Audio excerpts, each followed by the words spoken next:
देखिए गायत्री मंत्र के विश्वामित्र हैं गुरुदेव। हर ऋषियों का जैसे मंत्र के ऋषि होते हैं, उसी तरह से उस युग में विश्वामित्र गायत्री मंत्र के दृष्टा से, गायत्री मंत्र की दृष्टा का मतलब होता है कि उन्होंने गायत्री मंत्र पर इतना तपा पीएचडी किया, गायत्री मंत्र पर शोध किया और गायत्री मंत्र को सिद्ध किया, तो वो गायत्री मंत्र के दृष्टा हो गए विश्वामित्र।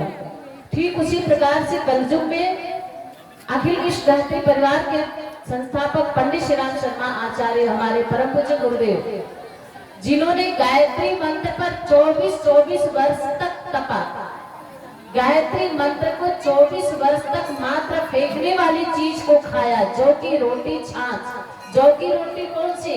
जो जौ खिलाया गाय को, गाय के गोबर से निकला जौ, उसको धुल करके रोटी बनाई और छाछ जो मक्खन निकाल करके फेंक दिया जाता है, उस छाछ और जौ की रोटी को खा करके 24 वर्ष तक गायत्री मंत्र पर तप किए, गायत्री के 24 पुरस्चरण किए और फिर उन्होंने गायत्री माता को, गायत्री मंत्र को ऐसे सिद्ध कर लिया जैसे हम और आप बातें करते हो, वैसे हमारे पूज्य गुरुदेव माँ गायत्री से बातें करते थे।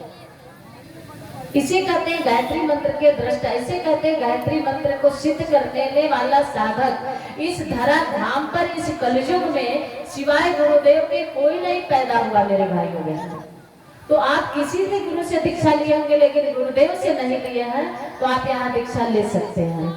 गायत्री मंत्र जबकि वेद का मंत्र है और वेद हमारा प्राचीन वेद है, ये सदियों से वेद चला आ रहा है, लेकिन आज तक कोई गायत्री मंत्र को नहीं जप पाया। क्यों? कारण क्या था? क्योंकि गायत्री मंत्र इतना सॉलिड मंत्र है, इतना ठोस मंत्र है कि हर कोई इसे गले से नहीं उतार पाएगा। पहले तो ये इतनी पोजीशन थी कि गायत्री मंत्र कोई जपता नहीं था, कोई नाम नहीं लेता था, कोई गायत्री मंत्र को बोलता नहीं था। कहते थे लोग कि गायत्री मंत्र बोलोगे, गायत्री मंत्र जपोगे तो नुकसान होगा। जानते हैं ऐसा क्यों था? क्योंकि गायत्री मंत्र को जप कर सिद्ध करने वाला, सरल सुयोग बनाने वाला कोई संत ही नहीं धरती पर पैदा हुआ। फिर आए परम पूज्य गुरुदेव इस धरा धाम पर सन 1911 आश्विन मास कृष्ण पक्ष में एक ब्राह्मण परिवार में परमपिता परमेश्वर की विशेष शक्ति का प्रादुर्भाव होता है और वह विशेष शक्ति धीरे धीरे जब पैदा हुए तभी से इनके तेजस्विता और इनके देवत्व का, इनकी महानता का प्रभाव जब ये धराधाम पर आए, अवतरित हुए, तो इनके यहाँ संतों का, गायों का, मधुमक्खियों का झुंड जाने लगा। इससे पता चलता है कि कोई महाशक्ति का प्रादुर्भाव इस धरती पर हुआ है। जहाँ ढेर सारी मधुमक्खियां जाए तो जान लीजिए कि वहां किसी विशेष शक्ति का प्रादुर्भाव हुआ।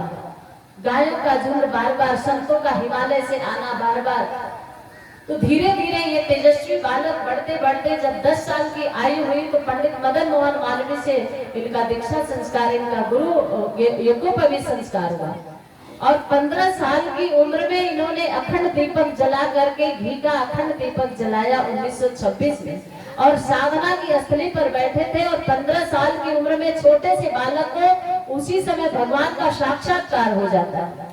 और वहीं से इन्हें निर्देश मिलता है गुरु सर्वेश्वरानंद जी महाराज का कि तप करो, चाहे गायत्री का पुरस्चरण, और 24 गायत्री पुरस्चरण पूज्य गुरुदेव ने वहीं से शुरू किया। और उस सिद्धि को प्राप्त कर उस तपश्चर्या के बाद मात्र इस धरती पर एक ऐसे संत अवल खेरा में जन्म लेने वाले गायत्री के सिद्ध साधक परम पूज्य गुरुदेव ही हुए जिन्होंने गायत्री मंत्र की दीक्षा देने का अधिकार जिनके जीवन में प्राप्त हुआ। और कोई संत, और कोई महात्मा, और कोई बाबा, और कोई योगी गायत्री मंत्र की दीक्षा नहीं देते। तो आप लोग अगर किसी गुरु से लिए हैं तो गायत्री मंत्र नहीं लिए होंगे, और कोई मंत्र लिए होंगे तो कोई बात नहीं, आप उसी में गायत्री मंत्र को आप 3 माला 1 माला जोड़ करके उस मंत्र के साथ करें। चाहे कोई भी मंत्र जप रहे हो, ना राम नाराज होंगे, ना कृष्ण नाराज होंगे।